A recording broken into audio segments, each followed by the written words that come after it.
Welcome to a realm where the pulse of sports thrills and the spark of technology sizzles. Join Ronald Boleware, the passionate sports guru, and your charismatic host, Jay aka Jonathan Anderson. Together, they unpack the latest in sports and technology and get ready, because it's Noonish.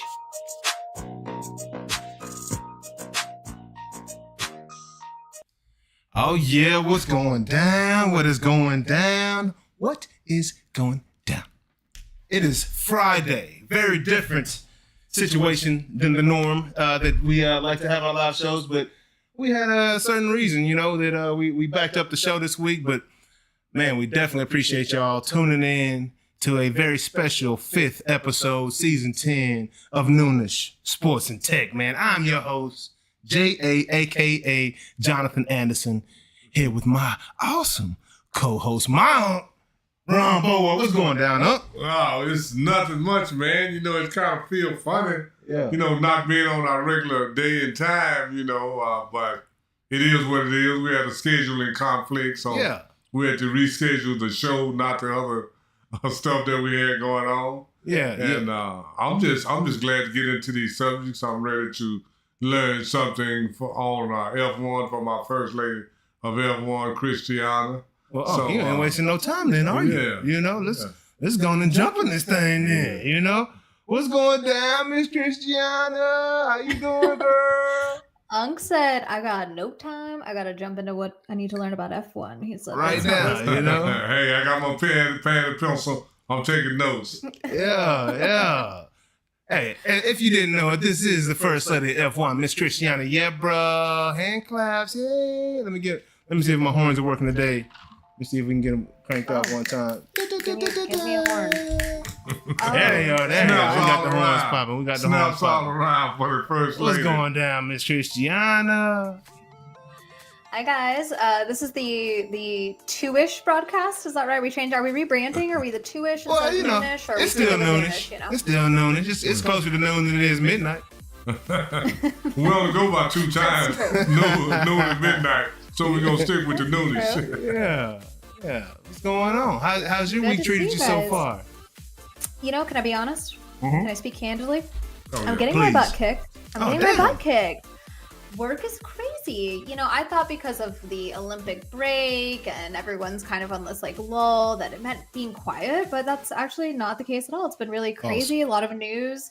I don't know if you guys saw the WNBA and NBA rights deal that went out.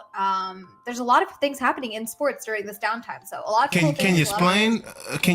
Can you tell me a little bit about that? Because I didn't know about that. Yeah, I don't know if you've seen some back and forth with media rights in general. The way these leagues make money is through selling their rights to broadcast. So the NBA did a unique kind of massive deal across multiple different platforms, and it's just causing a lot of questions of okay, are they going to get into streaming hardcore? Are we going to see things like the next gen stats that AWS does or Amazon does for Thursday Night Football? So it's a lot of back and forth. Are we shifting away from kind of linear or cable TV, and we're shifting to this more innovative broadcast streaming platforms? And I'm really excited to see what comes of it, but it was a lot of back and forth. There was a lot of kind of mystery around who was going to land the deals and how much money was going to be made. So it's pretty cool. You guys should look into it. If you're fans of any sport, you should really understand the media side of it is really fascinating. There's a lot that goes on behind the scenes that you never get to see. For sure.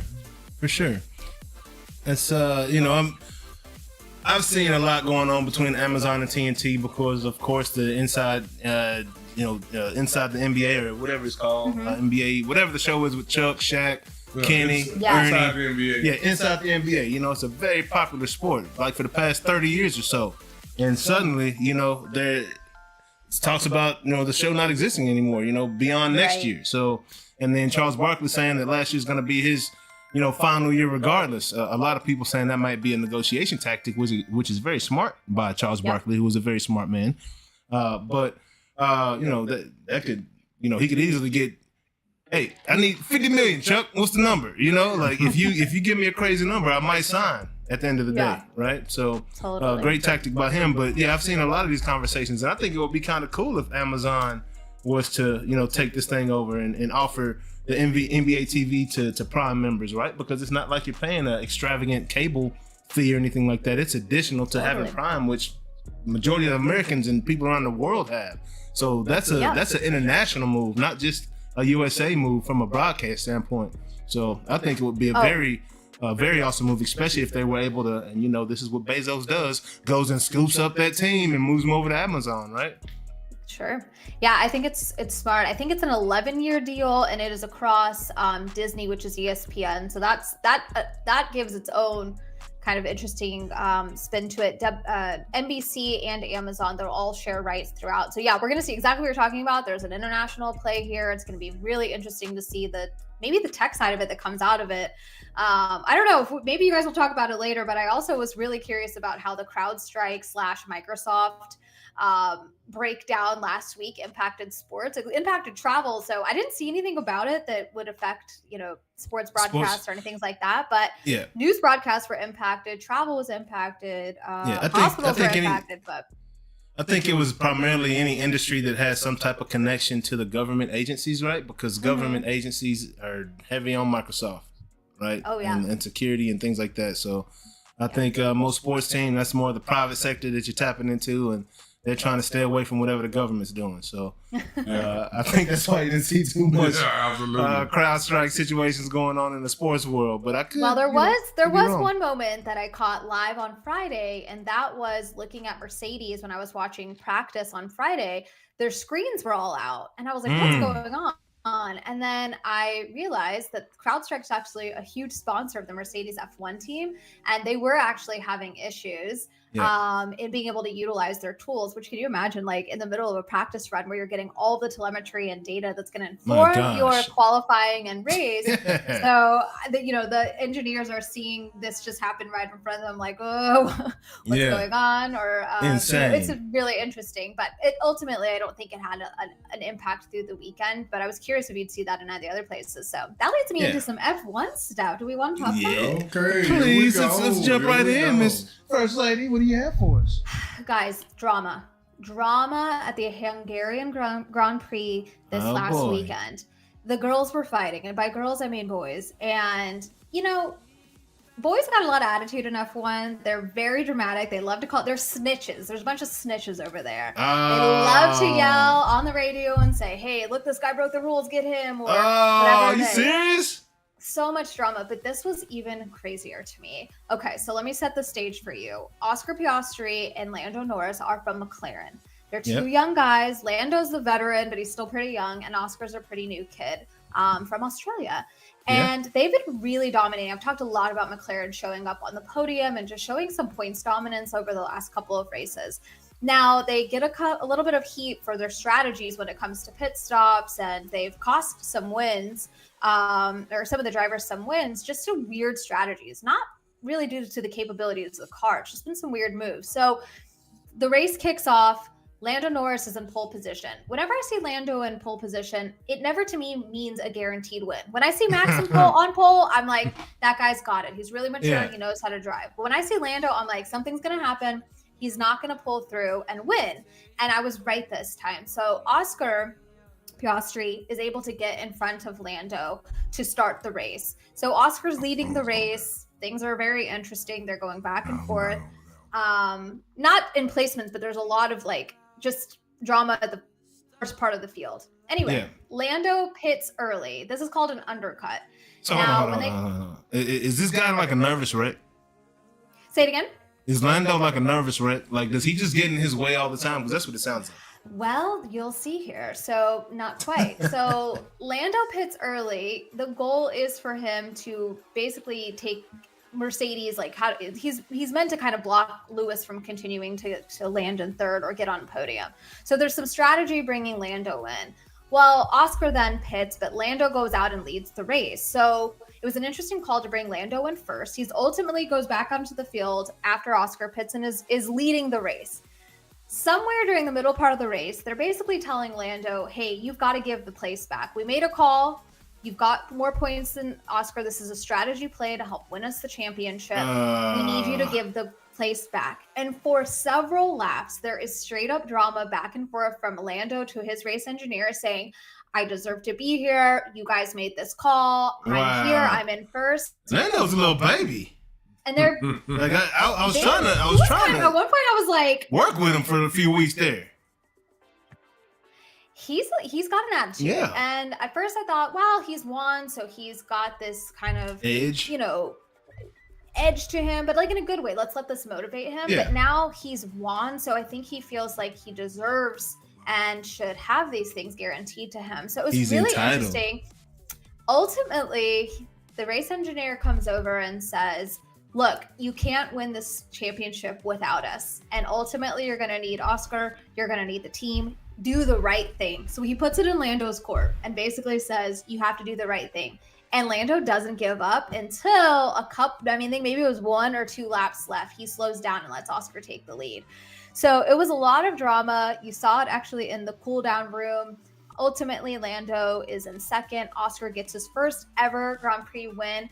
And it was kind of sad because you could tell there was a lot of tension between them. Kind of like, did he deserve to win? Yeah, because they're same team, right? 1, 2. They're on the same team, and they weren't even really celebrating together. Like, that's Lewis insane, Hamilton's bro. crying. Yeah, Lewis Hamilton on his race is sobbing because he's won, and Oscar is very calm when they're basically saying, P1 mate, like, you've got it, you're in first place, and he's thanking everybody, but then he apologizes. He apologizes for his win, and I just kind of hate that for him. I think apologizes for his win. He said, well, I just, I'm sorry, this was harder than it needed to be, and it wasn't his fault. It wasn't. It was a race decision. Lando made it more complicated, and ultimately ended up just being really awkward. So I don't ever want to hear that girls are drama, because the boys in F1 are drama, okay? Yeah, they are sassy. That's a bit much right there, for a man. Obviously, that's the way the rules go in F1 from what I've seen, right? When they have gone and reviewed and see that you made a foul or whatever it is, right? You have to give that position back. Like, what are we talking about, bro? Like, you wasted time. You could have given him the position early and then come back and taken the win later, right? Yeah. This was one of those where there wasn't an obvious error that was made. It was purely a team strategy. They're popping off on the Constructor Championship. If they do well and continue to do well, they're a top contender to beat Red Bull, and that's been a hard thing to do over the last 3 seasons. So I think the team's like, hey, we got to do what it takes. So it was really interesting. And amongst everything else, which wasn't even the biggest news of the race, Max and Lewis are in this battle for third, and Max almost takes Lewis out. They both collide. Max goes flying through the air. Airborne. He lands, and then they just go back to racing. So like nothing happened. I think that I was tripping. Yeah, no damage. Dude went airborne and landed on all fours flat. I was like, I did see that. I bottomed out on a street, so I know this dude good and hell well better be out of this race right now. This is crazy. I totally expected there to be some damage, but. I've got more damage hitting a pothole on 635. That's what I'm saying. Just like, I'm fine. I'll finish the race. Yeah, he just hit the brakes real quick and then hit that right and kept it moving. It's like, geez, bro. All right. Yeah, and Lewis, he's got a car damn near flying over the front end of his car. Yeah. So he could have been very easily taken out of that race, but I guess it wasn't in the cars that day. It was pretty lucky. It was pretty lucky that neither of them had significant damage that would keep them from finishing the race. They do. Lewis ends up in that third spot, but man, he fought like hell to keep that third position for that podium. It was pretty wild to see. So I don't know. Those were the 2 big news points that came out of last week, but we're already kind of excited about heading into this week. So practices normally are on Friday. There's P1 and P2, and we're seeing again a lot of Oscar, Lando, and Max leading with the fastest laps. So qualifying will be tomorrow. I'm really excited to see what happens there. But interesting. And which race are we going into?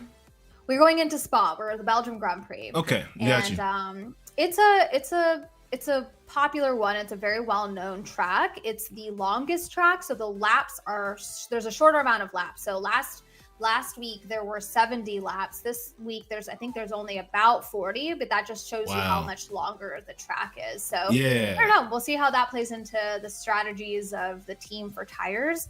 But starting right off the bat, Max made some pretty incredible car changes that were causing him when they make big changes to the engine or to the power unit, they'll be given grid penalties, basically to you're only allowed so much, and if you do more than that, then you basically get penalized. So Max right off the bat already has a 10 grid penalty, a place penalty, which will put him, even if he qualifies first, he'll be dropped back to 11 to start. But I don't think that's going to keep him from showing up and probably ending up in the top 5, if not 3. Well, did he take Ostarine? What's wrong? What did he do? I mean, he just for adjusting his engine and all the. He did a new power unit, so that's a pretty massive change. So it really depends. The FIA makes a lot of decisions in real time about the upgrades that are made to the cars. Again, they're kind of only allotted a certain amount, but I think for the power unit, I think there's X amount that you're allowed, and then anything beyond that will cause some penalties, especially in the middle of the race like this or game. I mean, and check it. Even on Nintendo RC Pro-Am, bro, you gotta win or at least place in order to make some upgrades, bro. He didn't even place last week. You know what I'm saying? There was no reason for him to get upgrades. We got to investigate that. He's probably got points stacked up from previous wins. I don't know. Yeah, but it doesn't matter. He's got a decent enough cushion, I think, but he's not comfortable. That's for sure. Not the way he's been, especially at this midway point. He was kind of riding off pretty far out last season at this point in the year.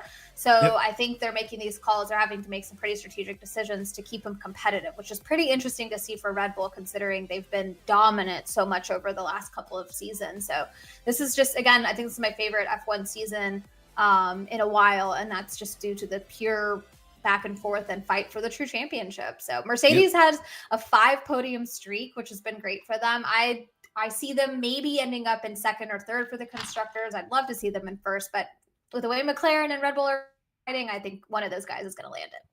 A dominant is estimated under what's the word I'm looking for? It just left my mind.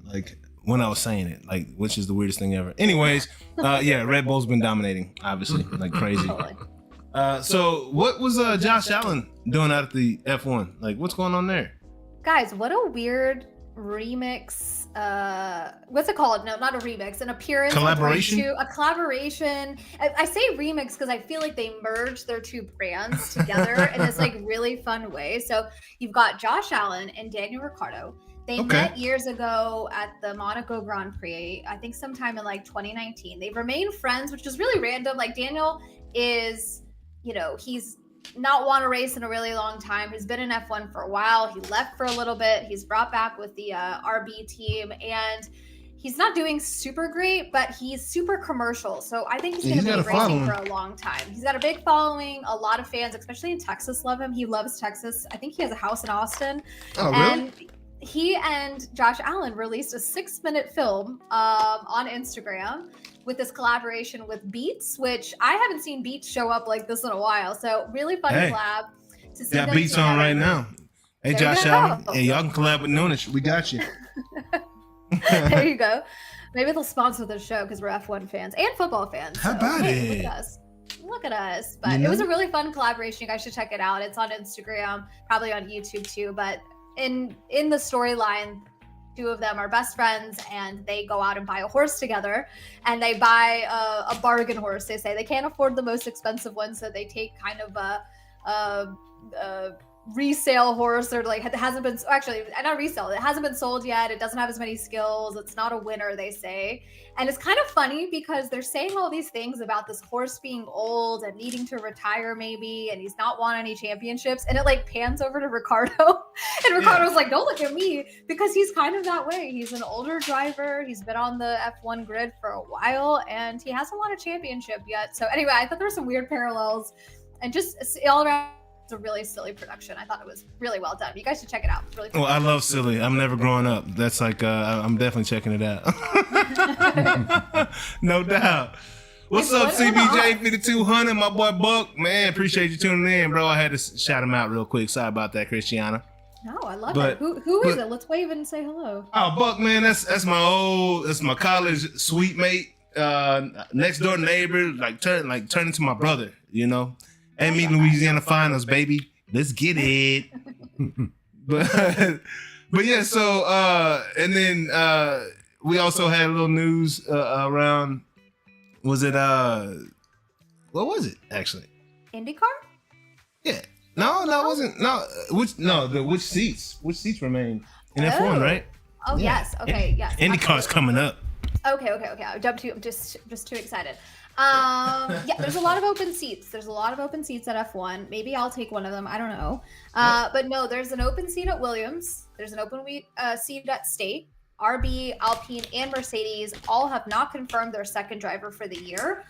Carlos Sainz, don't know where he's going to end up. He's taking his sweet time to make a decision. But Esteban Ocon signed with Haas, which is, he's been struggling with his existing team. So Haas, again, had some nice points over the last several races, but they've struggled to be at the top of the field. Definitely haven't had a win in a while. So I don't know, maybe we'll see Ocon pull through for them, but there's a lot of open seats. So Williams got a spot, Logan Sargent, the American driver, we've talked about him a lot. We were really hoping to see that second seat given to him, but he's really struggled. So I don't know if they're leaving space to bring in a new driver, or maybe they'll take a veteran. Someone teased that maybe Sainz would go there. I see that as being like a mega, I don't want to say downgrade for him, but like commercially, I don't think he can get the money he wants. So I don't see him ending up there, but who knows? Maybe Williams will get more sponsorship dollars because they've got a star player. So I don't know. Man, I think Williams needs a black driver.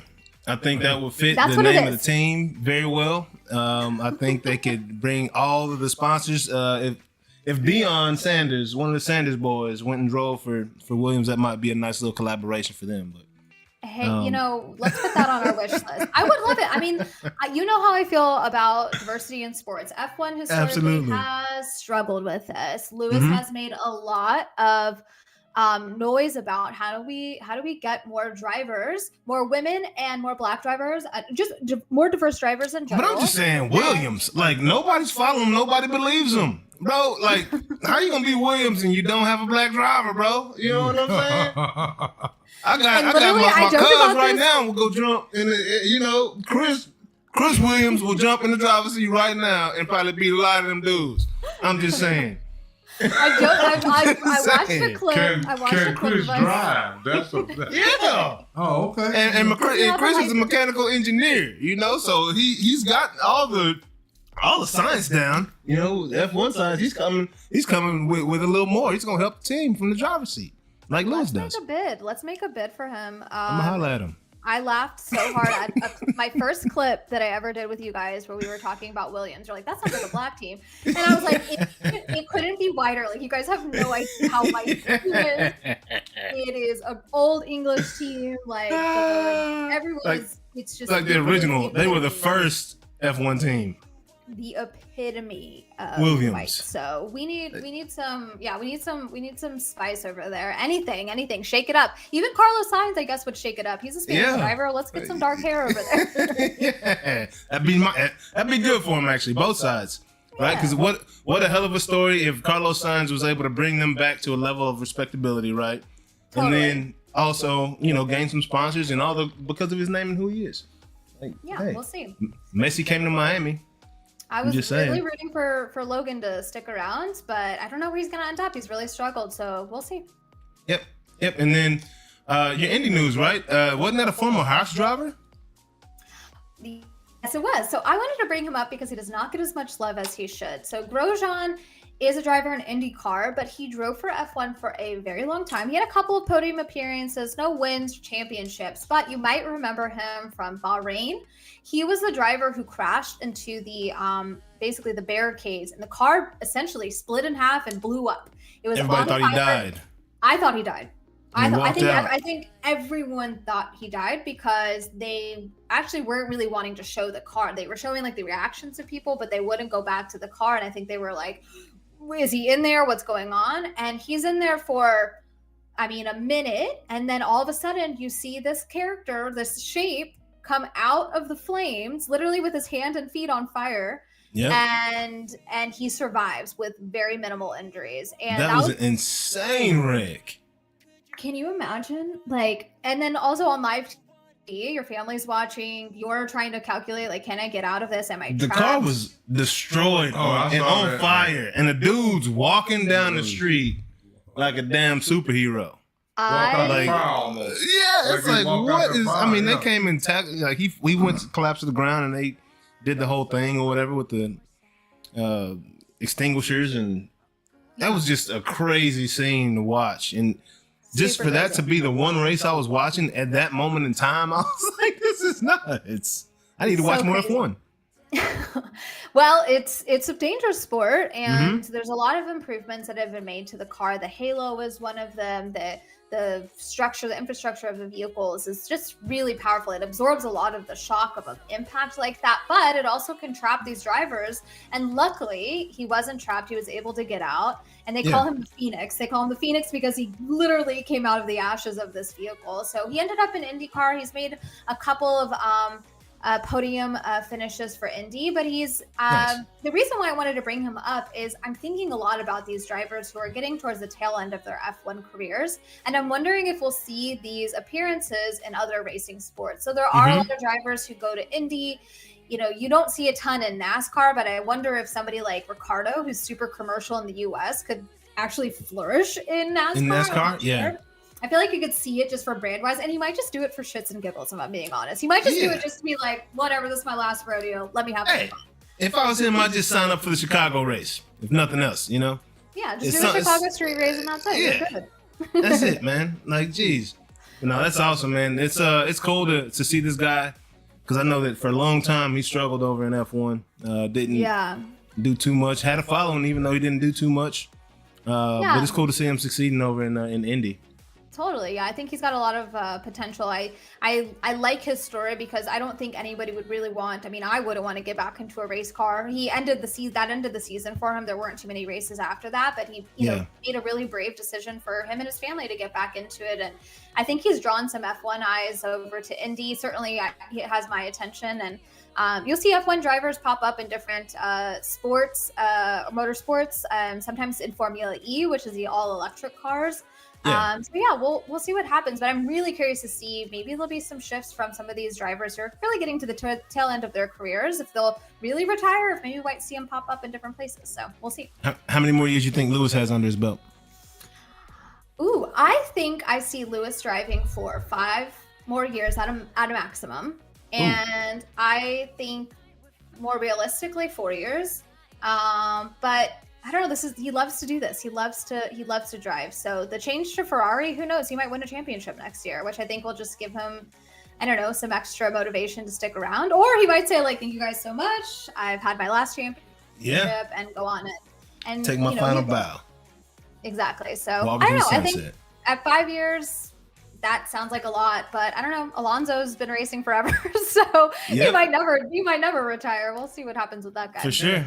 As long as you're willing to stand those grueling circumstances. But I mean, that seems like such a fun time driving those cars at that speed, right? And it's not like NASCAR where you're out there for 5 hours. You're hitting these corners, banging these corners, and F1 would be preferably the way that I would like to race. It seems like a lot of fun. So I think it is the peak for a lot of drivers. But yeah, totally. So this race at Spa, once that's over, they have almost a 4-week break. They'll come back at the end of August and end up in the Netherlands, which will be fun to see what happens with Verstappen there.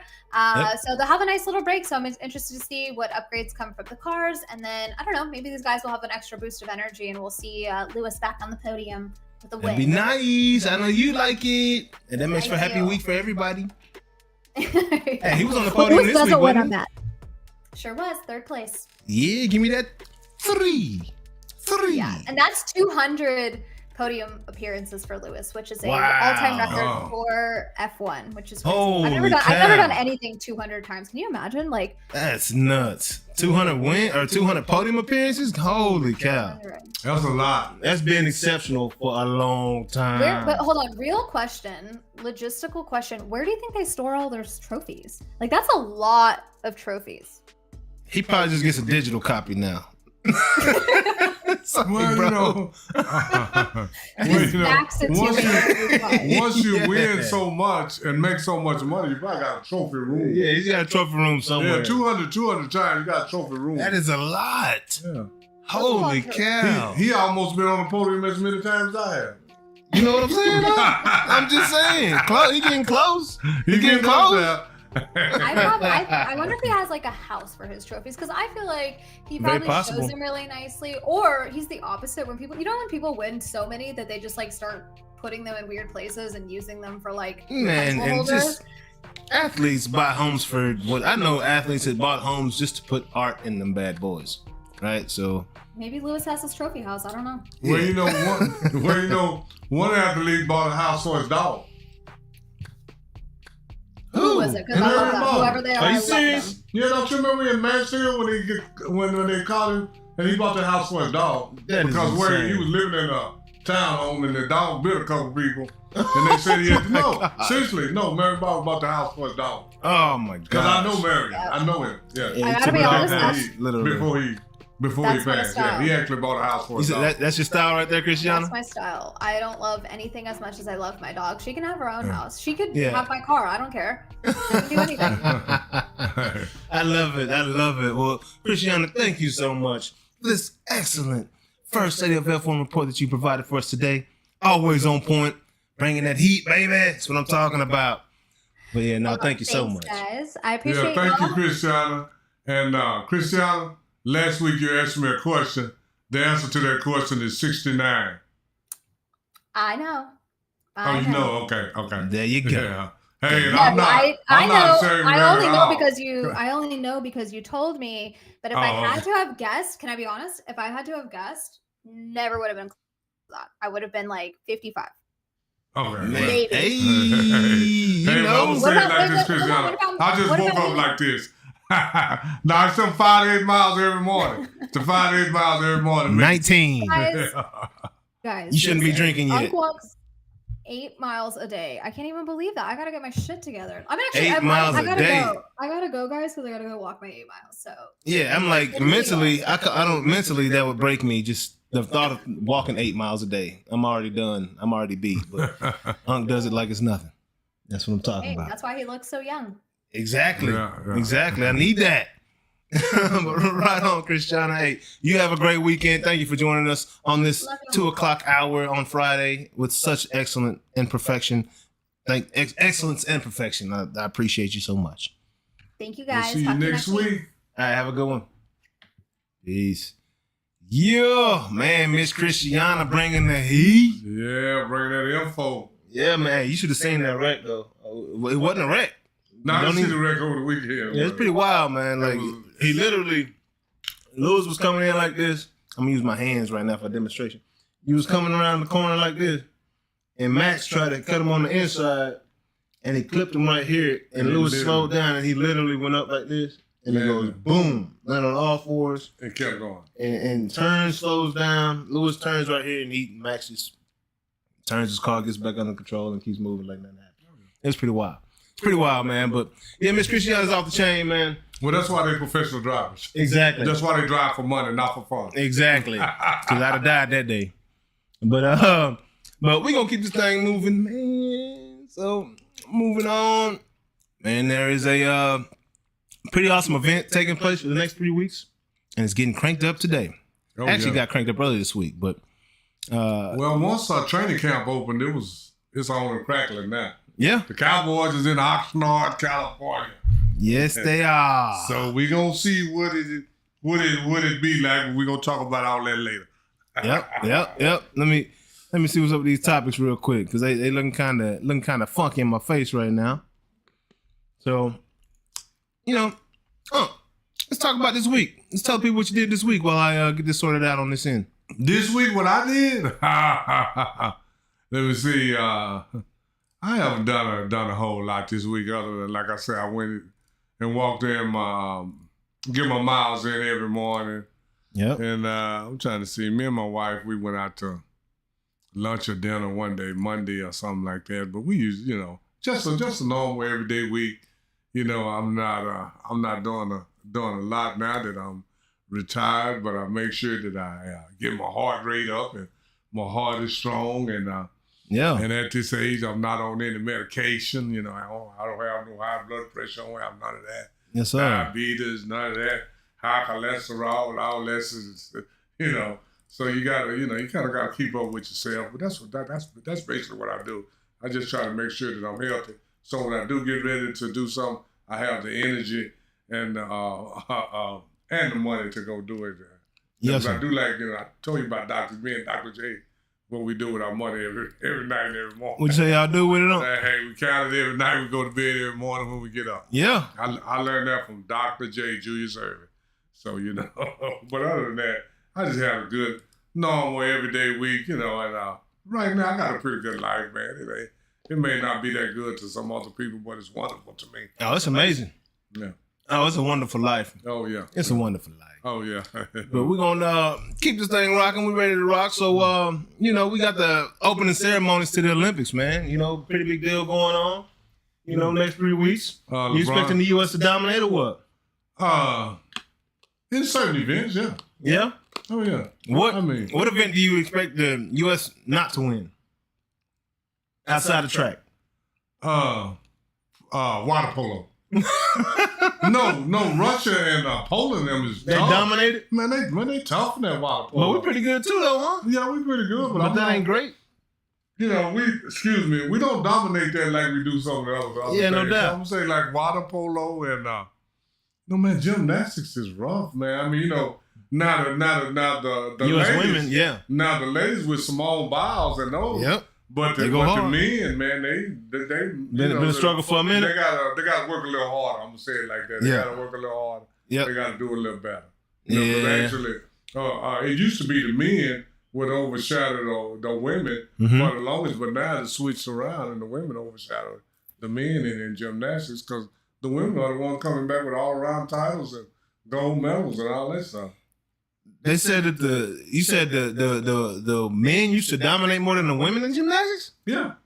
I ain't gonna say they dominated, but back in the day before what's the lady name now? She got some kind of disease. Oh Lord, I can't For the U.S.? Yeah. Anyway, she won the first all-around title, but before that, we were kind of like also runs.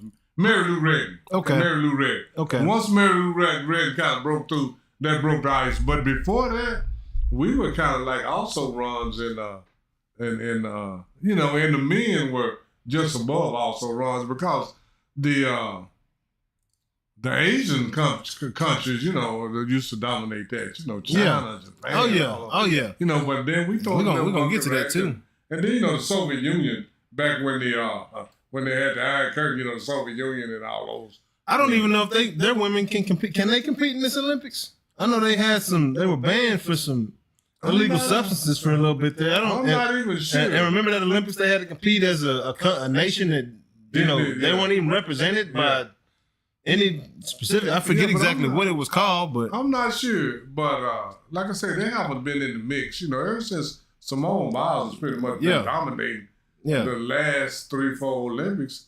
And this used to be, man, that the female gymnasts were 15, 16 and younger. Yeah. But now Simone Biles is almost 30, I believe. Yeah, buddy. But she's still cracking it out. Yeah, she cold-blooded. Oh, yeah. She cold-blooded, And, she's a special, a very special human being when it comes to what she does, man. Like, we may never see that again. Oh, never. I mean, we may not. Someone that exceptional at that age in gymnastics, it is a bunch of 12. We've seen 12-year-olds that in gymnastics. Yeah. I think Japan And we'll get to that in a second. But yeah, no, I'm looking forward to seeing what the U.S. does. Looking forward to this opening ceremony, man. So LeBron James carrying the torch. Yeah, and LeBron and Coco carrying the flag. Yeah, but before we get to LeBron and Coco, what you think about these U.S. outfits we got going? You know, I expect the Polo to come with it, man. But you know, we looking real 90s. I think they looking. I think it's shabby looking, me personally. Yeah, That's just me. Yeah, I mean, I ain't down with it, you know. But I'm old school, you know. I like the neat, pristine look. I don't like. I mean, you know, if you gonna be casual, be casual. But you can't, you know, those jeans look super casual and the top look kind of dressy. Yeah, it looks weird to me. If they would have got some slacks or some khakis or something like that. Yeah, that kind of fit the jacket better. But those baggy jeans, that just look bad to me. I don't know who thought of that, but that's not a good look. Yeah, I agree with you 100%. You know, that's just my that, personal opinion. I don't like it at all. I'm not a fan of it whatsoever. No. You know, and I'm a 90s baby. I grew up wearing the baggy stuff, but for something like this, you know, we need to tighten it up, button it up. You know what I'm saying? Tighten it up, baby. Like, this is not no sloppy occasion. I don't care what's going on in Vogue. I don't care about none of that. This is a classic look right here. Yeah, you know what absolutely. I'm saying? It should be. Should be. And we're out here in a NASCAR jacket. We got one team got some white jeans and then the baggy jeans with it's just all wrong, man. Y'all did way too much. Man. Yeah. Y'all tried to be too politically correct. You want to fit in with the in crowd. Yeah, sometimes bro. Like, certain things is not to be compromised. Classic. That's I mean, certain things has got to remain on a certain standard. Yeah. And to me, the Olympics is one of those things. It is classic. Like, that's why it's called classic. You know what I'm saying? Yeah, absolutely. So, but yeah, no, we gotta make sure you're just talking into the to the mic. But it's cracking today. But yeah, man. But yeah, we're looking forward to the opening ceremonies, man. I give on a scale of 1 to 10. What do you get? The USA outfits? Yeah. -1. Minus woo. They terrible, man. -1. They ain't even 0. Hey, I'm gonna give them a 3 at least because it's Polo. You know. Well, I grade it a little harder than you. Yeah, I give them a 3. And the only way I'm gonna say it, well, I'm gonna be generous. I give them a 1. Yeah, and that's because of the jacket. Yeah, the pants is the pants. Those jeans are minus dragging it way down. If they had the right, if they just had some khakis on with it. You know, that would bring it up to about a 6 or 7. Yeah, man. Just some khakis, man. Something. You know, the rest of the look is classic. I'm cool with the blazer with the red and the white and the blue trim on. I'm cool with that. With the jeans, I'm cool with the fitted jeans. Yeah, just a nice little boot cut or something, or whatever. You know, just a nice little straight leg. You know, but a little. You know, they don't got to necessarily be slim. We got athletes; they can be slim, but we got the most fit people in the world wearing baggy clothes. I don't get it. You know, I don't get it either. It's all gravy though, man. It's all gravy. But I give him a 3. I don't give him a -1. I give him a 3 on that. On that swag. I raise it up to a 1. You give him a 1? Give him all right, hey, a positive 1. A positive 1. Take him up 2 points. 2 points. Yeah, because at least they got shoes on. And then, as Unc mentioned, we do have Coco LeBron, the U.S. women's tennis player, and King James. They will be bearing the flag tonight during the ceremony. How you feel about that? Is it well deserved? Yeah. We're talking two players on opposite ends of the spectrum. Coco she really just getting started, even though she's very young, and she's done so much in her young age. Yeah. And then we got King James, who's been around longer than probably anybody else in the Olympics besides Diana Taurasi. Well, yeah, we got to, we got to, how can I say it? Well, we got the future carrying one, and then we got the legend carrying the other. Yeah, yeah. Because I don't even know how to classify LeBron James, because I can't say the present, because he going year by year. But I mean, he's still the president though, as far as the performance of the USA basketball is concerned. And he's a legend, so I would say the future and the legend carry. Yeah, and speaking of USA basketball, fine transition. Goodness, don't. So what I mean. And we haven't. Our first game is Sunday, 10 a.m. or 10:30, I believe, 10:15 maybe, against Serbia. So we open up against Joker, right? Already, what we've seen is a very underwhelming performance by our USA basketball squad, right? Exactly. We barely get out of Australia, right? When what's your boy name? Matthew Dellavedova is the shutdown king. Lockdown Steph Curry. Lockdown. The same way he did in Cleveland. He the reason that Steph ain't getting into the Hall of Fame, huh? No.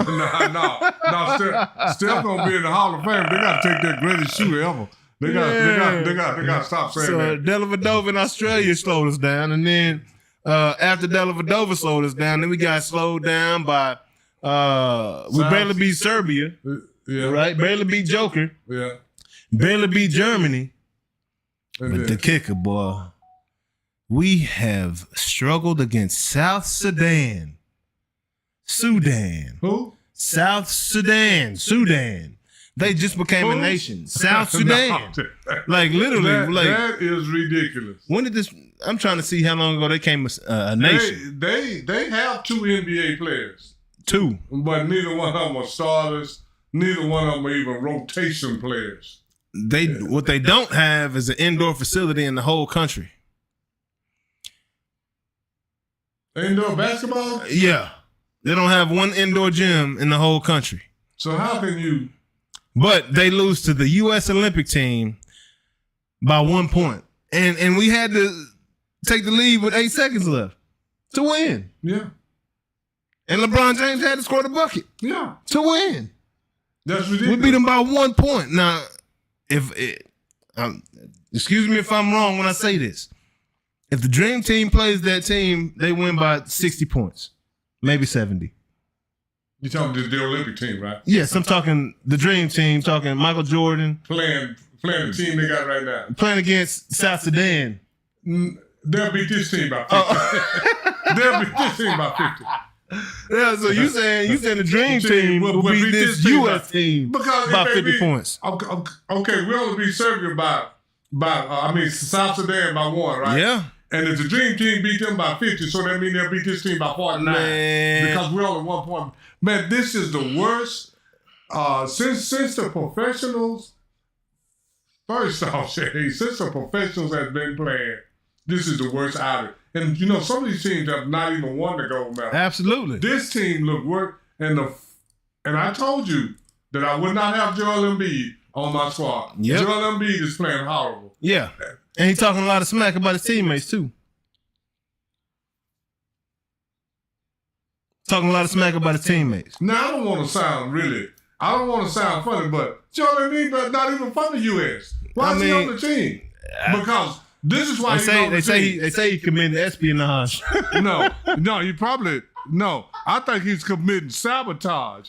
Because he's playing so horrible. Yeah, he's trying to sabotage the team. Man, it's crazy. He's trying to sabotage. Insane. Man. And this is the reason that he want to play for the U.S. Because he know if he play for his country, he's not going to do nothing. He's thinking that he's going to tell his way to a gold medal. Yeah. And then he can say, well, I ain't got no championship, but I got a gold medal. Man. Now, it's bad. It's a bad deal, man. And it's a bad deal what's going on. But They had 3 players that they selected that I never would have selected. Well, Kawhi gone. Mm-hmm. I would have never selected Kawhi, Joel Embiid, or AD. Me personally. Yeah. This is just me. I would have never did that. And then once Kawhi left, I would have never got White to take his place. Man, come on, man. That was a bad pick right there. Who making these decisions? I have no idea. But I mean, I got nothing against AD. I wish he stay healthy, you know. Kawhi, I understand that. The fact that he hadn't been healthy and, can't really depend on him to be there. And he probably needs to take this time off anyway so he can get ready for next year. And then, and who was the third one you said? Joel Embiid. And Joel, yeah, you know how I feel about Embiid, Joel man. Embiid not even from the U.S., first off. Yeah, he's not. And he can't play. Yeah. I mean, that's hollow, play. Man. He's hollow, man. I'm going to say it like this. This is even worse than you can. He can play, but he don't. Yeah. I feel like his aura is just like all the way off to me. Yeah, he's never seemed like he's in the proper shape for a high caliber, $100 million, $200 million athlete. Yeah. It just don't seem like he's in good enough shape. And some of those injuries come from being a little too heavy and not strong enough for your body. That's what I think some of his injuries come from. Because I don't think he's strong enough, and I think sometimes he's a little too heavy. Yeah. But as far as just raw talent, he got all the raw talent. Oh, Joel Embiid, he's a very skilled player. He's one of the most skilled players in the league. When we're talking about complete game, top to bottom. Because I'm gonna tell you like this, he got the skills now. Because if you go see him play against the Joker, he loves to see the Joker coming because he just get a Joker to business. Go look it up. Yeah, he does, but not in Philly, not in Utah. He won't play, or in Denver. He don't play in Denver. No, he don't know. He'll never play. He'll never suit out. That's weak sauce to me. That's very weak to me. Yeah, so that's the USA basketball, man, they got to turn it around. They got to do something. I don't know what it is, or if it's even possible. We got to get for them to figure out how to play like a team in this short amount of time. We got to get a different selection committee. I got to get a different coach. Who's coaching them right now? Man, Steve Kerr. I know Grant Hill's out there. Steve Kerr timed them past. Yeah. Steve Kerr timed them past. Yeah, it's over. He's trying to coach them like they're Golden State. And they're not Golden State. They're not. And that triangle offense is not the easiest to learn that quickly. Not even close. Not even close. But also in the U.S. Team USA updates, man, the USA soccer team went out. Played a very good game against France. Unfortunately, we went down and lost 3-0. It was 1-0 for a long time. Had a couple opportunities to even the score. Some missed chances, man. A header that missed, and just a couple missed opportunities. But they played very well. It doesn't look like it at the end of the day when you're losing 3-0, but they had a decent showing for U.S. against France, man. France, I expect them to win every year is how I feel about France, man. They are just that good at soccer. But anyways, USA women's soccer on the flip side of that went out and beat Zambia 3-0 and did what they were supposed to do in that matchup. We'll see as the competition gets stiffer how our women see if they can, return to glory, man, and get back on top in that women's soccer game. And then also just news around the Olympics, man. People getting kicked off of teams left and right. Unc mentioned the equestrian lady. I didn't even know about that one. Yeah, from England. Yeah, I don't know her name. I don't know her name, but she is. I think she's a. Don't quote me on this, but I think she's a 7-time gold medalist in equestrian, and they kicked her off the English team because they got a video of her whipping a horse. I thought that's what you're supposed to do to train them. Am I missing something? She must have been beating the horse? No, it was, to me, I'm not one of these animal cruelty people. She was, can I see a little bit of that? Yeah, okay. She was, giving the horse some instructions, and she hit the horse like that, pow, and then gave her some more instructions. The horse going around, and it wasn't like a constant lashing. It was a pop every now and then. So is it against the rules to train your horses that way, I guess? I guess. I don't know how else you would train a horse. That's a pretty big animal. I'm just saying. Like this here. The way you train the average animal, you're going to have to give some kind of cruelty. Something. You're shock not collar, shock or something. So all that they talking about, I don't know. But most animals that I see that you train, if you train them, you're going to have to do something. You seen the videos where the people will take like a shoe or something and they'll stick it up to sitting right by the dog or whatever, and they'll stick it up to a stuffed animal and put the shoe in the stuffed animal's mouth and do like this, and as soon as the stuffed animal goes up to it, they just start beating the mess out of the stuffed animal. Yeah. And then they put the shoe up to the dog's mouth and the dog be like, I don't want nothing to do with that, bro. Yeah, like, no, not today, dog. I seen you. I saw what just happened, dog. I saw what happened to him. Now you're going to try to give it to me. Stop it. No, that's cool. I like it. But so you're going to have to do something. Yeah, I don't see no issue with doing what the lady did. Like, I'm not no horse trainer. Yeah, I don't. I didn't see, it didn't look that bad to me, but I'm not a horse trainer because I'm going to tell you like this here. Even the military, when you want to teach the soldiers something, you gotta discipline them. I'm telling you.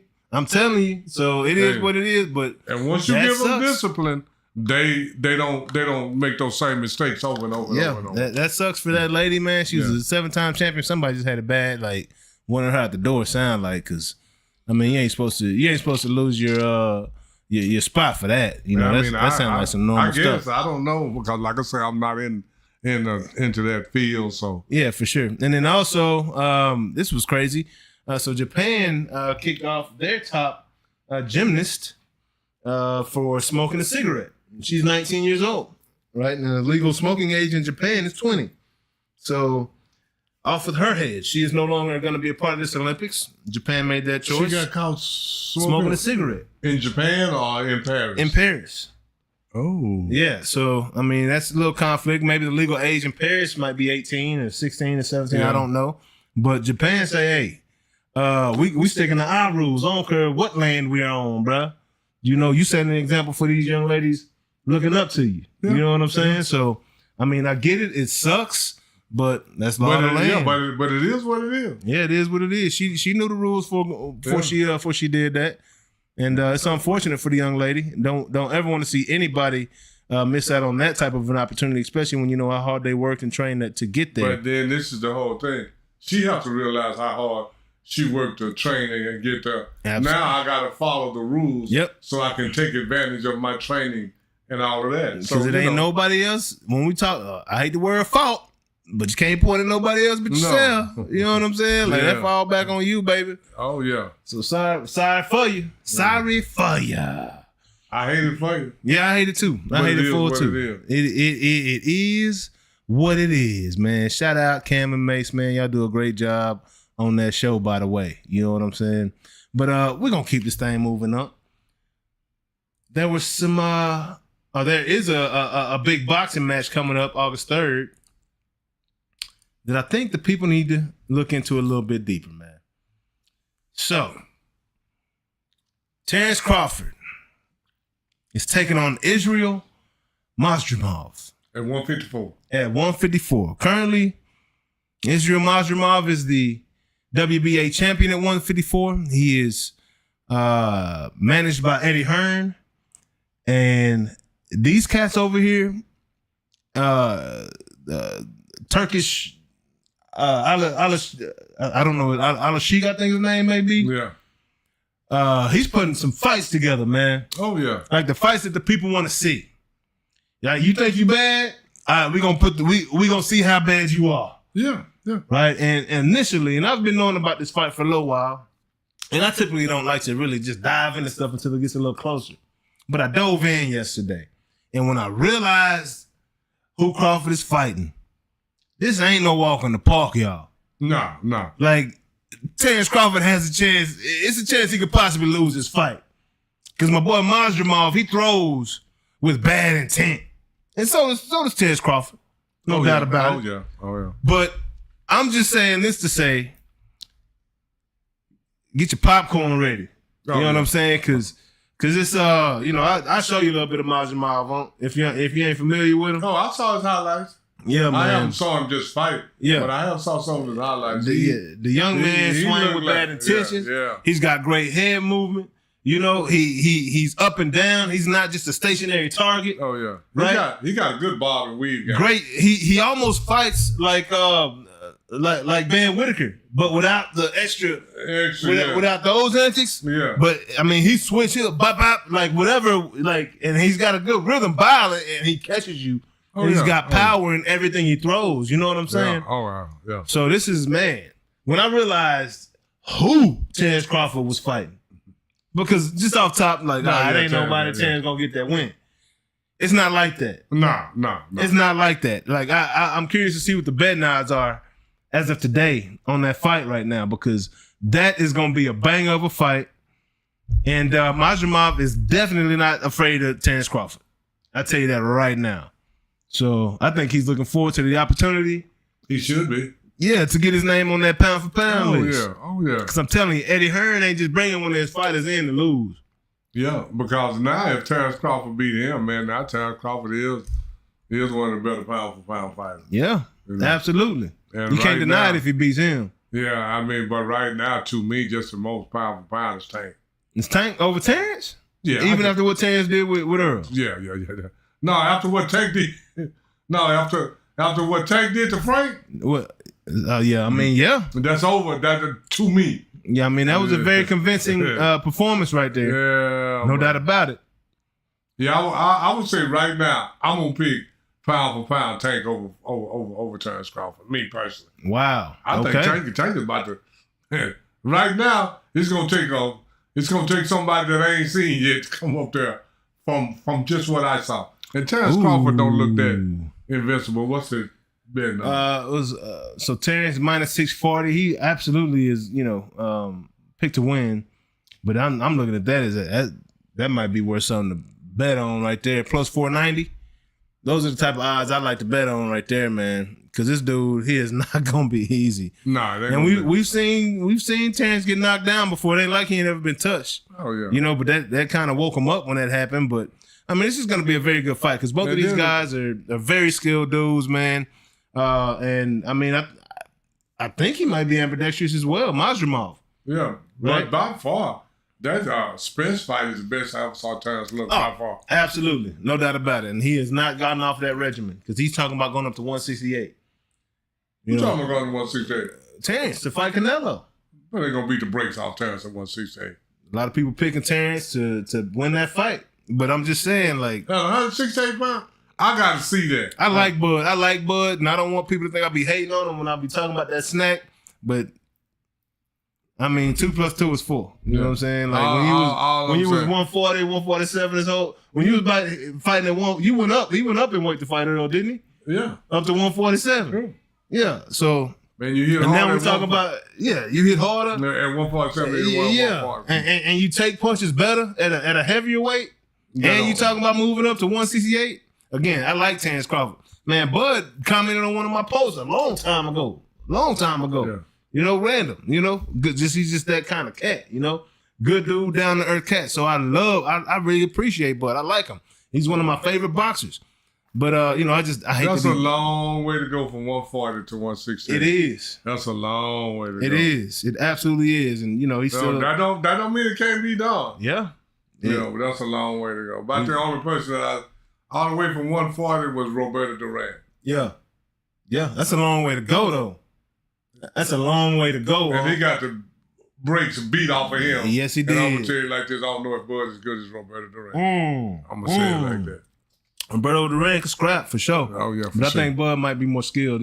Please stop that. I'm just saying. You better go back and look at the rope below. Oh yeah, he was cold, but he got beat up. But and then we had a fight this weekend. Jake Paul versus Mike Perry. Mike Perry, did you see the fight? I watched the fight. I will say this: Jake is getting better. Still can't, say he's a pro until he fights a pro. But he looked much better. He was throwing a stiffer, straighter jab in this fight than I've seen him throw. Well, he always had a good overhand right. Who was that he knocked out with that? Woodley. He caught Woodley with that overhand right. And Nate Robinson. And he called Nate Robinson. He called a lot of guys. He had a good right. Yeah. But that don't make you a good fighter. Yeah, no doubt. Now, he was throwing, he wobbled Mike Perry a couple different times, and then he'd go in and throw punches. Mike Perry was a bare knuckle fighter, right? Yeah. Mike Perry didn't even have a winning record in bare knuckles. Well, I mean, he was he was 0-1 in boxing. He was a champion in bare knuckles, though. He was a bare knuckle champion. Yeah. But his record is horrible still. Yeah, no doubt. No, bare knuckles. Yeah. He ain't like he got almost as many losses as he do wins. Yeah, I think he's got a following. I think he was a draw for a fight. Oh, yeah. He talks crazy. He talks a good game. Yeah, he looks tough. He looks tough. Yeah. He fought tough, right? He looked like he should have got knocked down or knocked out a few different times, and he kept coming back. Oh, yeah. So he didn't get, Jake knocked him cuckoo, but he was on his feet when they ended the fight. You know what I'm saying? But Jake looked better. I will say that. Now, it's a huge gap between Mike Tyson and Mike Perry. Significant gap. I kind of want Mike Tyson to just go and buy out, man. I don't. I want Mike Tyson to beat the brakes off Jake. I want somebody else to beat the brakes off Jake. I want Mike to do it. Yeah. Just to show, bro, like, no, dog. It's a different level, bro. I'm 60. Yeah. With ulcers, bro. Yeah. That's why I want Jake to fight a 40 or 30-something-year-old professional fighter. No doubt. But that's not gonna happen. Yeah. No. We already saw him take a loss to a pro who was ranked like 104th. Yeah. So Jake is an entertainer. He's not a boxer. Yeah. He's an entertainer. Hey, y'all go back to the short that YouTube didn't want us to show, but Derek straight up says it. He's like wrestling. Yeah. You gotta look at him like a wrestler. You know, it's straight entertainment, and ain't nothing wrong with that. Yeah. Hey, there's nothing wrong with that whatsoever. But that'll be still looking forward. Jake Paul right immediately after the fight called out Mike Tyson. Mike Tyson was at the crib, feet up, watching the fight, and he said he ready. You know. Yeah. Mike Tyson started a countdown immediately after the fight. So we'll see what works out with that, man. That's just going to be fun to follow. Looking forward to November 13th, which is the new date that was set. But we're going to keep this train rolling. Wah, wah. Oh, yeah. You know what we're talking about next, huh? Uh-oh. You know what it is. I called it. You know, I ain't mad about it neither. The WNBA All-Stars went out there and beat the USA Women's National Team. Remember I told you it was going to do that? Yeah, you ain't think that was going to happen, huh? You said there's too many of them other ones over there on that other side. I didn't say it wasn't going to happen. You said there's too many of them other ones over there. Ain't going to let that happen is what you said. No, they ain't let it happen. No, they ain't let it happen. But we didn't consider Ronke. Hey, but this is the whole thing. Jaylin didn't have a lot to do with it. We ain't consider Enrique. Okay, last time she had 10 assists now. Yeah. Now, when you got a teammate, that's what I was saying about Caitlin on another team with capable people. Yeah. She might not have to do so much. Absolutely. You know what I'm saying? But this is but if you gonna be the man, you got to score more than 4. Oh, no doubt. But you got the 10 assists. Yeah. What I got to score more than 4 for when my girl right here putting up 32 in the second half? Yeah, absolutely. I'm gonna keep feeding her. Absolutely. But at the end of the game, Caitlin was on the bench. Yeah. No, she's not at the end. Not at the end, she wasn't. I'll go back and look. They might have put it back in at the minute or so. Yeah. I'm not trying to knock Caitlin. But all I'm saying, don't put her up too much more. Caitlin is great. I'm not. I'm absolutely. I'm not. And I'm not even going out here saying that they won this game because of Caitlin. I'm not at all. But they didn't. They didn't lose. And Angel Reese had a double. Yeah. She had 10 balls, 10 points. Absolutely. Yeah. So but who's the story about though in this one though? Enrique. Man, she scored her 4? Oh my God. Was it 34, 32? She scored them all in the second half. And man, went all the way in. She got so hot until she came down and throwed up 2 heat checks. Yeah, had to. And I'm gonna tell you like this. One of them went in too. And then she missed 2 of them. Yeah. But this is the thing. No, it was 2 or 3 heat checks before that she made them. That's what I'm saying. She was just throwing it up. I said, oh my God. And then when she threw it up, and you know how hard Uncle is. I said, that's a heat check. She deserved that. Yeah. She done hit 3, 4 in a row. She had to do it. And then when you come back and miss 2, and then come back and hit 2 or 3 more, you man, keep shooting. Keep shooting. That's what I'm talking about. Yeah. But when you done missed 8 or 10 in a row, you keep shooting. And again, back to these committees, man. Like, what is going on? How is this the second time that she got snubbed as an All-Star? Yeah. She's a Notre Dame national champion. I meant to bring my Fighting Irish thing, and I'm gonna bring it for the season because she's a Notre Dame national champion. You know what I'm saying? Like, how's this the second time y'all snubbed this young lady? Yeah. What is it about her that y'all don't want on the team? Is she too cold? Y'all don't want too much of the spotlight on her? Is she not? Y'all don't think she's marketable or what?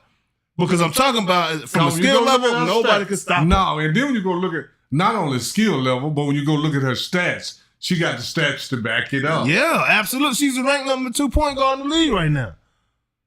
She's number 2 point guard in the league.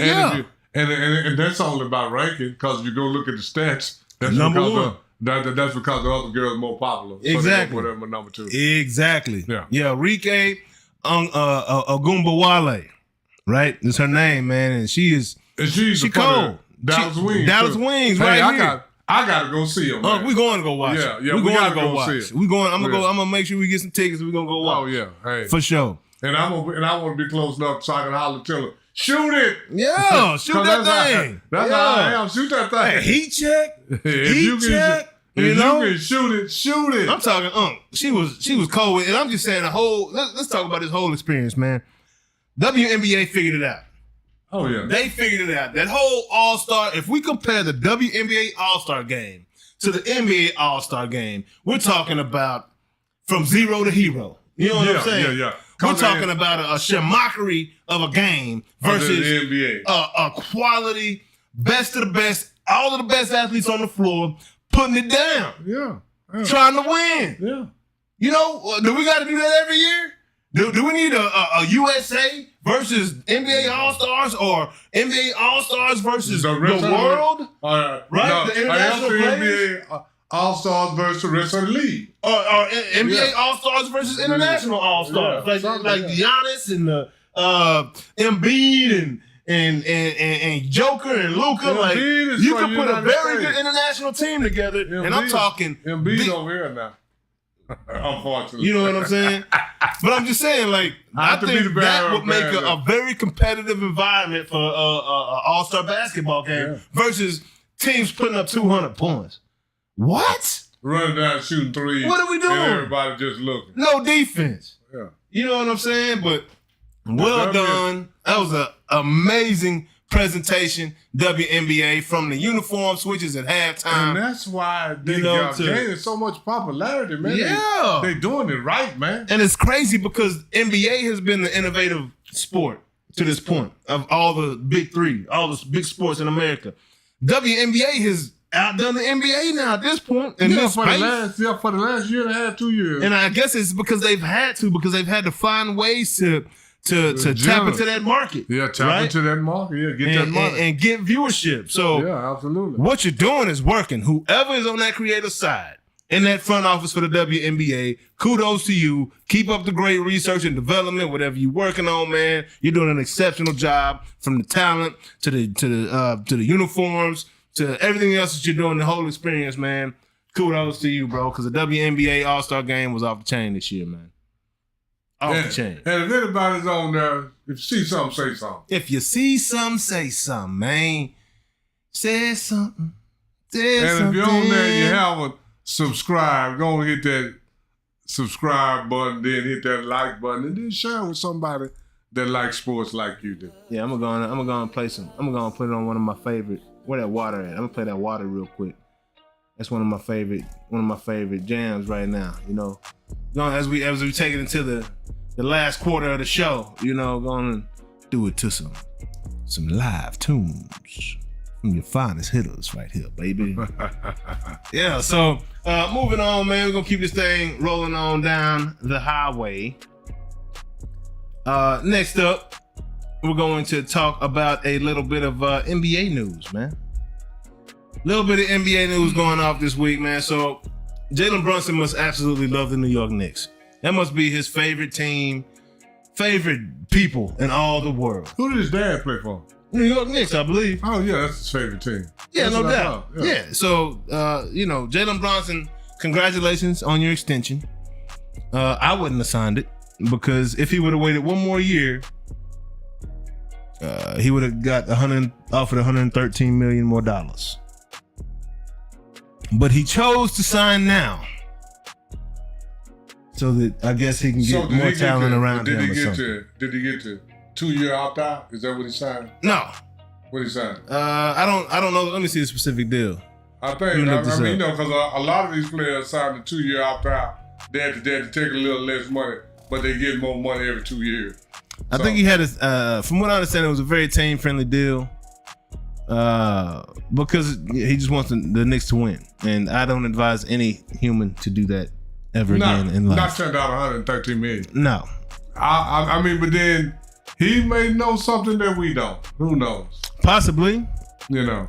But from everything that I've read to this point and everything that I've heard, it's team friendly. Yeah. So in mid-July, Jaylin Brunson agreed to a 4-year, $156.5 million extension with the New York Knicks that sent shockwaves across the NBA. The Knicks couldn't offer Brunson more than 140% of his 2024-25 salary, nearly $25 million, as the starting salary of an extension. So if he would have waited, they would have been able to offer him, like I said, $268 million next year. And he chose to forego that and signed a 4-year deal. So no, it was not the 2-year opt-out. This is just a bad deal. I mean, I don't understand why he did that, but maybe he did that so they could have money left to get him teammates. That's what they say. Because you know, and he's already got his Villanova boys up there. I think he wants to get one more of his Villanova boys up there. I mean, because New York is Very attractive place to play because your marketability. Yeah, you can make money outside the court. You can make money outside the court. Yeah. And you can... Not will, but you can. No, you will. If you start a team, you will. So doubt. Brunson, maybe he's leaving that open so he can get some more help. Yeah. I mean, because sometimes, but this is the whole thing. Under 113 million. It's a lot of money, man. That's a lot of money to leave on the table, man. Yeah, buddy. And then this is another thing. So what if you get hurt? Guess what? You ain't gonna get none of it. History shows they're not gonna. You can be loyal to them, but they ain't gonna be loyal to you. You don't get the 156 or the 200. You ain't gonna get nothing. So, yeah, man. So sometimes, he may be playing it safe. And then I'm like this. How much with the money that he's already made, plus 156 million? How much money do you need in a lifetime? I agree. I agree. We agree because we ain't getting the money. Yeah, I was about to say. Yeah. That don't mean I'm gonna cap myself. Yeah, now if I was getting the money, I want all the money. I want all the. Okay, I just got 150. Wait a minute. I'm gonna wait till the end of the year and get that 2-something. If you offer me all the money, I'm gonna take it. If you tell me, look, if you wait, next year I'll give you all the money. Yeah. But this year I can only give you half of the money. Yeah, right? I have 66% of the money. I'll give you 40%. I'll give you. I want to wait till next year and get all the money. Hey, I'm waiting until I get all the money. Jaylin got a different philosophy. I don't know if he's going to let Tom Brady. Maybe he got a supermodel at the house making more money. Maybe the breadwinner. But if not, bro, like no way in Hades. I'm gonna turn down. I'm taking that deal, dog. Like, yeah, I think I'm gonna wait. Is you jiving me? Yeah. What's the right word? Huh? You know what I'm saying? When they got me messed up. You know what I'm saying? Yeah. What's the phrase when they got me messed? Like, you know what I'm saying? Like, nah, bro. Like, we can't use the real from here. Yeah. You got me up. Yeah, you got me effed up. You got me up. All the way, bro. 113 million? Bro, that's 9 digits. Yeah, that's a lot of money to that's turn 2 down. commas, bro. Yeah, that's a lot of money to turn down. 2 commas and 9 digits, bro. Like, nah, bro. Like I'm sorry. Say all the time, the I'm young taking guys that, dog. Play for the bag. Yeah. Guess what? If I was young, guess what I'd be playing for? That damn bag. The bag too big now, man. That's the one place where I'm not gonna. That's one place I am gonna follow the crowd. Yeah, it's not you know like. What I'm saying? Why would I go against the grain when it comes to bread? You know what I'm saying? Like, who? Do you want 75,000 or you want 100,000? Yeah. No, we talking about 100 million. 113 million. That gap? Like, no, we talking. I'm sorry, man. Yeah, we talking. I'm playing for the bag. But the difference between 113 and 226. I take that 226 all day, bro. I can wait. Hey, next year I'm playing in a bubble, dog. You know what I'm saying? I need my minutes. I need 30 minutes a game. You know, no more than that. And then if I get tired, guess what? Hey, I'm gonna do like Kawhi. I need all my I'm gonna take. I need my game load management. I need my load management maxed out. You know what I'm saying? I need 70 games. I can guarantee you 70 games. Playoffs, I got you for the playoffs. The regular season, I got 70 games. No, Adam Silver got you. You got to play what, 66? Yeah, 65. I need the minimum. Yeah, I'm gonna play 65. I'll give you 66, one for the road. You know. Yeah, I'll give you one for the road, 66. But just to show my commitment and my love for the squad, you know. But I want to make sure that I get another bag. Yeah. Make sure I get another. Now when I get that next bag, yeah, you got me for 82, baby. Yeah, but let me go and secure that bag first. Well, yeah, let me get that money. But no way I'm gonna say, no, 113 million. But like I said, no. And not just 100. That's a lot of money, though. Man, that's a lot of money. I can't have it here. That's a lot of money to anybody. 113. Can't get with you right there, dog. I don't know who gave you that advice. I don't know either, cause I think 113 million. That's a lot of money. Hey, I love my pops too, dog. But I ain't taking $113 million cut, dog. For, you know, so my pops can coach me, dog. I can break my pops off a little bit more. Hey, I buy you a job. I put that in the contract. Wherever I go, you go. You know what I'm saying? I'm trying to tell you. Like, straight up. Like, that's just how it's going down. And then Paul George is no longer with the Clippers. He is now signed with the Philadelphia 76ers. That's just like James Harden being with the 76ers. Ain't really much change. Ain't much gonna change up there. Y'all should have kept Jimmy Butler. Y'all might have actually done something by now. Yeah. You know? Absolutely. And but then, Jimmy Butler probably didn't want to be with Embiid. Yeah. I'm glad for Jimmy gone. Yeah, I am too. Yeah. I couldn't do it. Joel Embiid is hollow man to me. And that's just what he is. I'm glad he played better this past year, but he's still that. And I don't want him to represent, I'm not being no kind of way from, it don't have nothing. If he was from America, I don't want him on the team. Yeah. And then he's not from America, I really don't want him on the team. Nah, you're not representing us, bro. No, you ain't representing me. But I'm cool with Joel. He's got a good personality, but he's been talking a lot of smack lately. But we talking about basketball. If I want you to be a good personality, I'm gonna put you on a TV talk show. Yeah, no doubt, exactly. But when it comes to basketball, and he had a good season this past season. He played very well. Got injured again until it counted the most. Yeah, and then until it counted the most. Hollow man appears. Yeah, but he didn't have nearly as much help. Moses Niemba, what's going down, baby? Man, I appreciate that, bro. I appreciate you tuning in, man. I appreciate you watching. Please, man, go tell your mama, your cousin, your friend, your brother, your uncle, your auntie. And if you ain't subscribed, don't hit that subscription. Hit that subscribe button, man. Y'all can find us on YouTube. Share with some more good people. .com/@Noonish. Over here cutting up, having a great time. Oh, yeah. Shout out to ESPN on Facebook, man. Y'all been holding it down. Really been getting us out there, sharing us. I appreciate that. Yeah, man. We ain't doing nothing but, we let you know when we talking our opinions. Mm-hmm. We speaking facts. Facts, in my opinion, is way different. Yeah, no doubt, man. But we're gonna. Last thing we kind of mentioned earlier. NBA has cut ties with TNT. TNT tried to come back and match Amazon's play, but it's too late. TNT is suing or something. Somebody's it's too suing, late right? to apologize. Yeah. So TNT feels that they have. I'm guessing they had some type of clause in their contract that they would have the right to match whatever offer came to the NBA from another organization. Just because you have the right to match don't mean that I got to sign. Right, yeah, you know what I'm saying? you can match, but I don't have to accept. Hey, language is everything, dog. Yeah. Because your package don't match their package. Pause. You know what I'm saying? It don't match, bro. Like, they're coming with an international outlet. Like, we can touch anybody in the world. Amazon Prime is with Amazon Prime. Yeah. TNT is here in America, bruh. So that's cable TV. That's cable TV. You can get the app if you want to or whatever. You can find it on Sling or other whatever platforms you want to find it on. TNT. But it's still, and it's local to the America. Yeah, absolutely. Amazon is putting you on the international stage, and I love what they did with the NFL, right? Amazon, they play the NFL game and then they have a concert series after the game.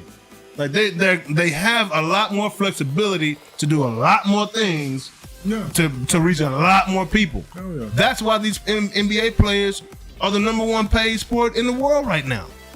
They have made great decisions when it comes to these player contracts. It's only 12 players on the team? Is it 12 or 15? 18 players on the team, now. right? It's only 18 players on the team. That is still a third of the NFL team. And these guys, and of those 18, about 9 of those guys are really splitting the pot. Yeah. If that, really like 7. I think out of the 18, you can only play 15 per night. Yeah, so 3 of them are not dressing out. They always show 3 of them coaches to see. Yeah. DNP, whatever coaches. Every team don't have 18, but you can have up to 18. Yeah, exactly. And typically, I'm sure they don't even carry that many because those are more salaries you got to pay. Yeah. And why would you when they're not going to play? Exactly, right? And we're not just going to hold you, so we're not going to pay you to sit on the bench, right? Unless you're like a Morris brother that's a great locker room guy. Or somebody with some experience that once they get in a game, they know exactly how to be productive. Your brother won't play unless you on the team. You know what I'm saying? Yeah, like something like that. Yeah.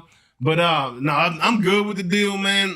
It would be even better if they could get the inside of the NBA guys to come over to Amazon. Yeah, that would be amazing. Yeah. I just think that'd be a great deal for everybody, quite honestly. And I mean, Amazon is just they're really innovative, man, in everything that they do. I'm looking forward to that partnership. I'm glad the NBA turned down TNT. You know what I'm saying? Hey, you shouldn't have let them go and see what the grass looked like on that other side. That's y'all's fault, bro. You should have gave them money years ago. Yeah. But you wait till you get to the end. But you wait. Yeah. And Bezos is like, nah, dog. Let me get that. You know what I'm saying? And this is the whole thing. Let me get that big dog. Let me get there. If you had a chance to give me, I'm just gonna use a number, Jay. If you had a chance to give me $100, and I'm sitting right here, you say, I give you 50, I give you 60.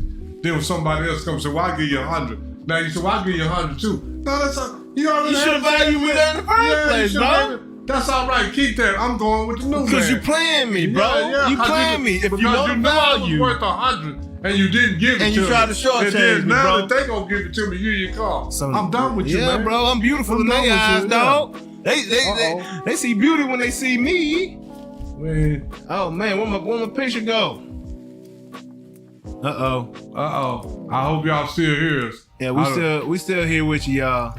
Yeah, we still here. Why? We don't know what happened. I looked up and okay, there we are. There we are. Yeah, hey, man. There we are. I don't know what happened. Appreciate it, We blacked out. Camera got sleepy, went to sleep on me for a second. What's but that we last back comment up, we got over there, Jay? Come to Zambia, man. I'm so happy to hear y'all talk about my mom. It's all good, man.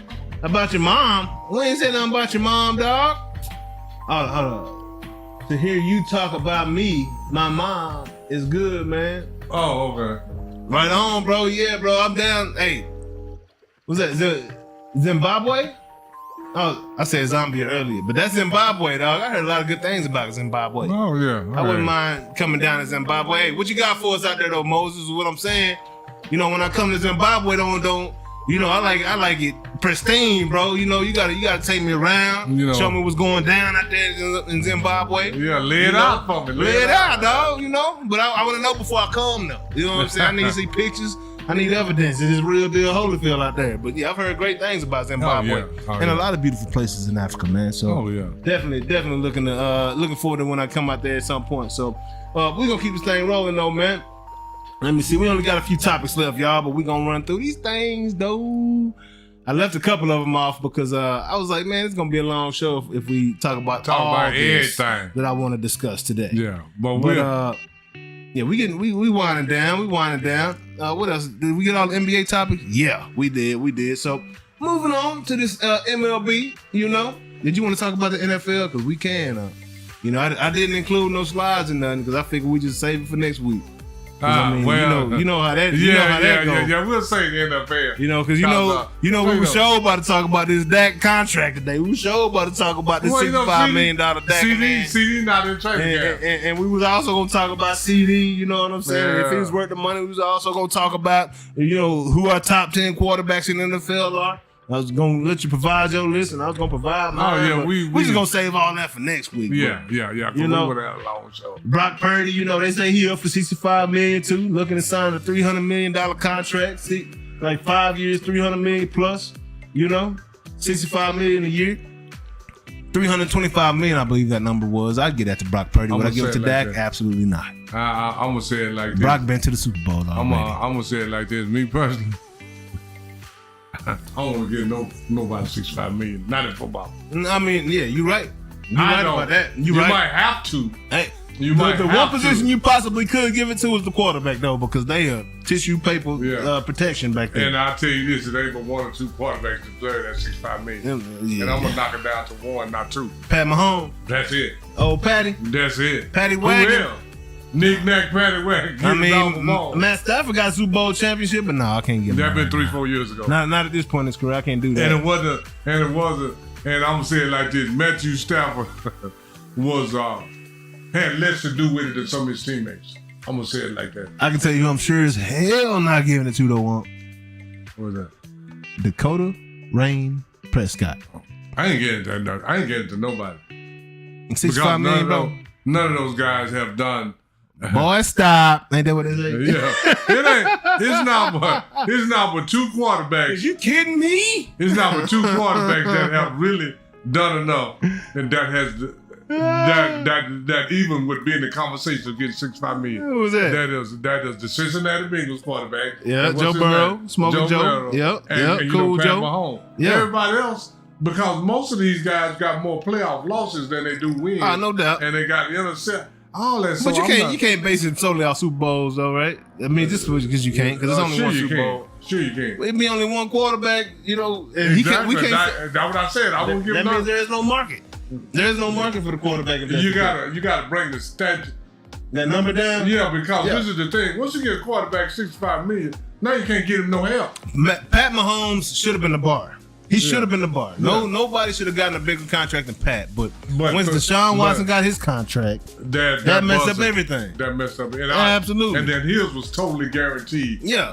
He still got the coach Cleveland contract. hate that right now. They hate that. We'll see what happens, man. But you know what? I'm glad he got his money though, because I was pissed off they took it out of his pockets, man. Because that young man was exceptional in Houston. They got pissed off because he told the truth. Same way the Cowboys get pissed off when a player comes down here and tell the truth about what's going on in this organization, and y'all ain't treating us right. Y'all ain't not even necessarily treating us right, because they get treated like kings down here. But as far as the talent around here, y'all keep bringing in bull and trying to sell wolf tickets to the fans. Exactly, and that's what I say all the time. A lot of Dallas players are overrated. Yeah, to me, absolutely. This is my opinion. It ain't no fact to that. But the fact to it is that when they get in crunch time, none of them do nothing. None. Name me one that do something in a pressure game or playoff. None. For the Cowboys right now? Yeah, none. Brian Anger.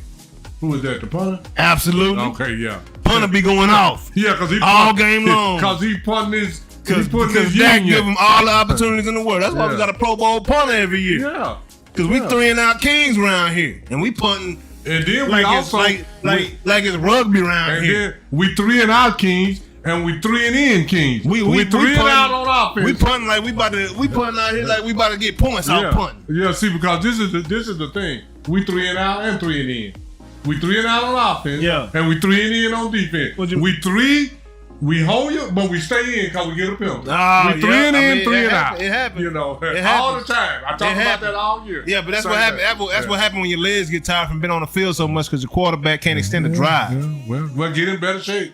Can't. I'm human. Get in better shape. I can only thing. I can only go to Oxford and train as hard as I want to train. You got 32 teams. You got 32 teams. But I'm still a man. Yeah, somebody got to be in better shape. I'm still a man. Well, hey, the only person still standing on the field is Pat Mahomes. Everybody else get tired. That's all I'm saying. But yeah, we're gonna talk about football next week. Yeah, we'll talk about that next week. That's a long drawn out subject, right? Yeah. Hey man, we looking forward to football season. Man, we can't it goes wait. down during football season, man. Yeah. If you want some real deal opinions, I am a Cowboys fan, but I'm not a homer, dog. It's a difference. You know what I'm saying? Either. I would rather talk smack about my Cowboys. Like I told you, I'm like that dude off Major League Baseball with my hat turned inside out and my shirt flipped inside out, my hat back. Like, I ain't doing nothing but talking smack until I see a good product on the field, bro. Oh, absolutely. And until I see that, everybody can get it on the field. But if you do deserve to be praised, I will give you praise as well. Yeah. But haven't seen too much of that around here recently. But anyways, we're going to get to this last subject right here, man, which is the MLB, Major League Baseball. Man, our Texas Rangers are starting. They already started it before the Allstar break.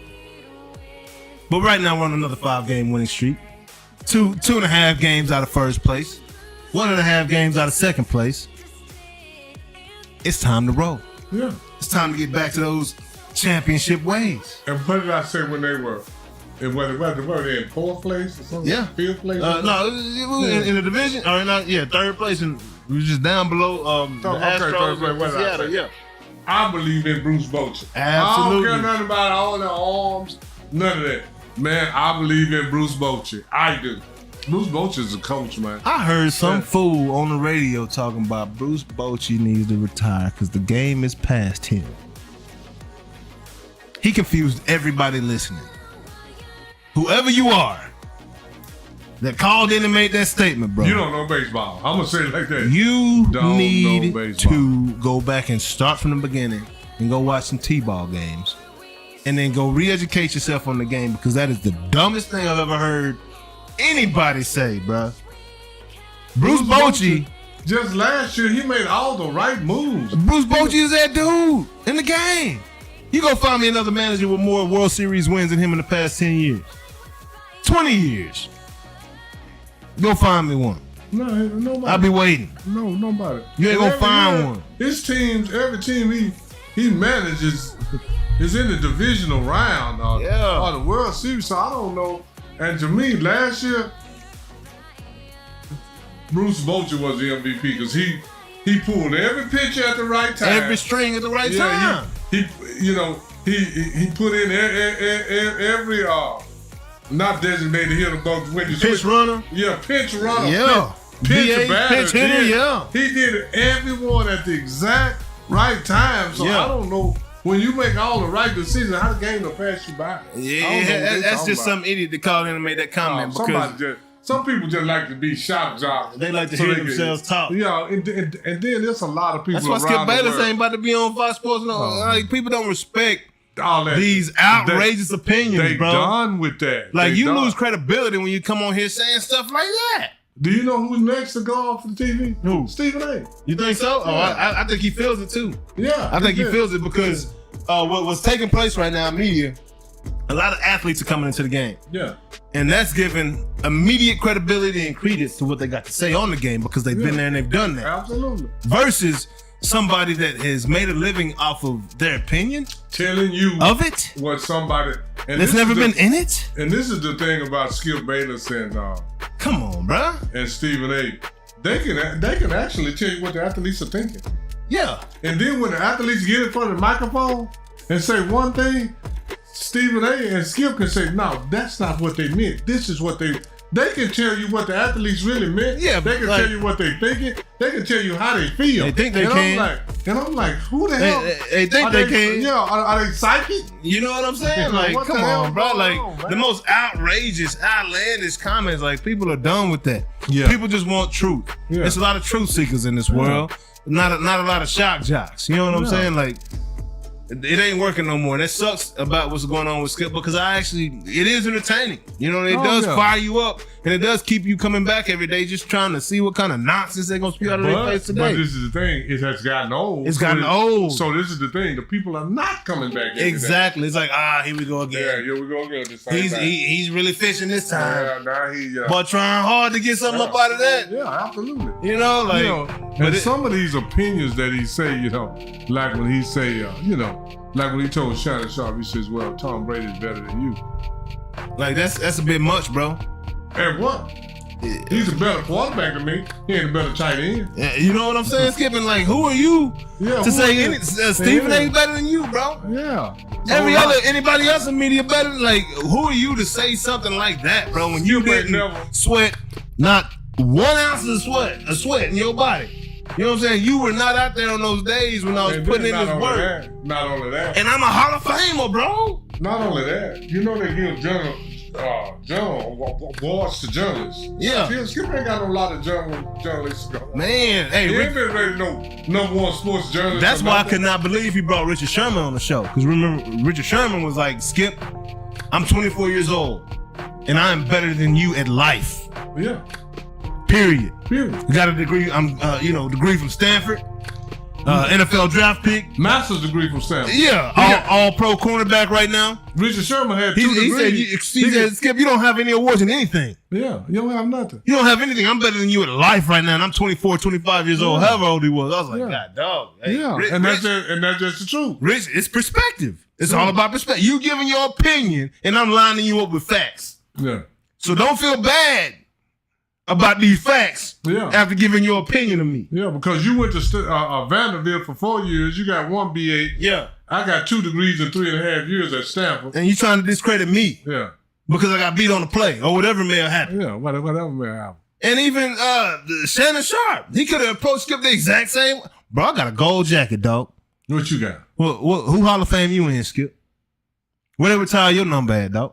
And I ain't, Skip again, ain't even in his high school hall. I ain't even trying to bash Skip right now.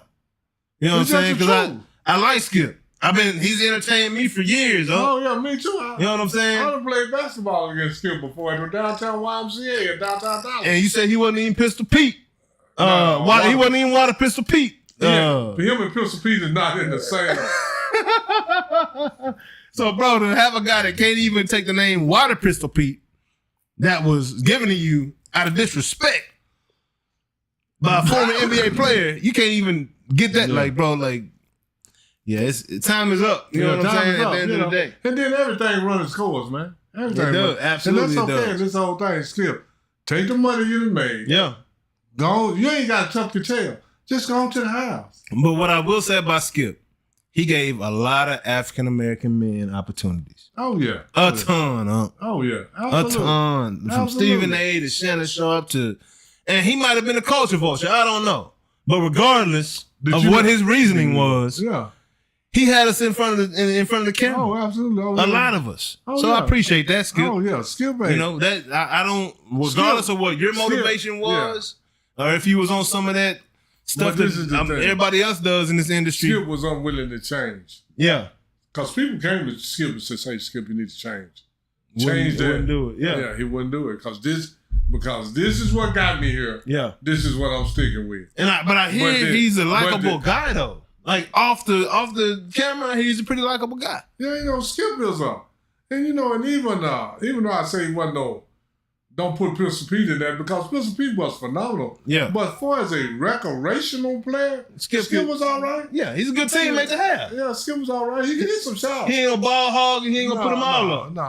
He gonna Skip make the right play up. He gonna get rid of it when he needs to, put it up when he got to. Skip, you know, as a recreational player, he was okay as a recreational player. Yeah. And it's a long way from recreational players to criticizing NBA players. You know? But was he trying hard while he was playing recreational? Oh yeah, Skip played hard.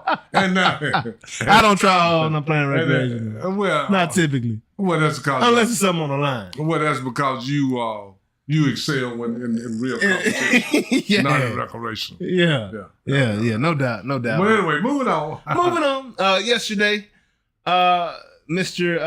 Dylan did not cease to amaze yesterday. He went out. Mr. Dylan Cease, I believe that's my guy's name. Yep, Dylan Cease, went out and threw a no-hitter for the San Diego Padres. So I just wanted to kick a real quick shout out to Dylan Cease, man. Congratulations on that no-no, bro. That is exceptional, bro. I love it. It's not easy to do. I think that's only the second no-hitter in San Diego Padres history. Appreciate you, Moses. Appreciate it, big dog. Yeah, appreciate it, bro. Man, Moses Nyemba, man, from Zimbabwe. That's my guy right there. Man, you know? Hey, man, if you in Zimbabwe right now, I don't know where you at, but wherever you are, man, hit that subscribe button. And hey, go on and shoot over to YouTube real quick, youtube.com/@Noonish. And hit that subscribe button for your boys one time. You know what I'm saying? But I think that's the last subject of the day, man. That's it. Shout out to Dylan Cease, man. Like I said, we were going to talk about NFL, but we decided we needed a little more time. We got 20 weeks? No. To football? No, I'm talking to talk about football. 20 more weeks. About 2022. Yeah, 24. No. 24. Yeah, we out there. Yeah, we out there. We got some time. Yeah, so that's half. We got all the way in January, so we ain't gonna get on football yet. Yeah, because once we get on it, we ain't gonna get off. Ain't gonna stop, and it's gonna get intense. And we might break something in here. Yeah. You know what I'm saying? I ain't gonna break nothing. Might break some records. Yeah. You know, get them numbers up, baby. Get the numbers up, baby. Let's go. Hey, we might break that. Think process, because some of y'all processes thinking wrong. We're gonna get you on the right track. Gotta tighten up. But no, man, definitely appreciate y'all coming in. One Creative Man, what's going down, bro? Appreciate you joining us right now. We about to get out of here though, man. I know you came last minute, had to kick you a shout out, but we will be back in the building, man. I don't know, maybe this weekend for some reason. I have no idea. We're going to see what's on the docket. Later than next Wednesday. Next Wednesday for sure. If not sooner. Sometime around Noonish, because we on CPT, baby. I'll let y'all, man. Appreciate you tuning in. Hey, if y'all know who we are, check this out. Welcome to a realm where the pulse of sports thrills and the spark of technology sizzles. Join Ronald Boleware, the passionate sports guru, and your charismatic host, Jay, aka Jonathan Anderson. Together, they unpack the latest in sports and technology. Get ready, because it's Noonish.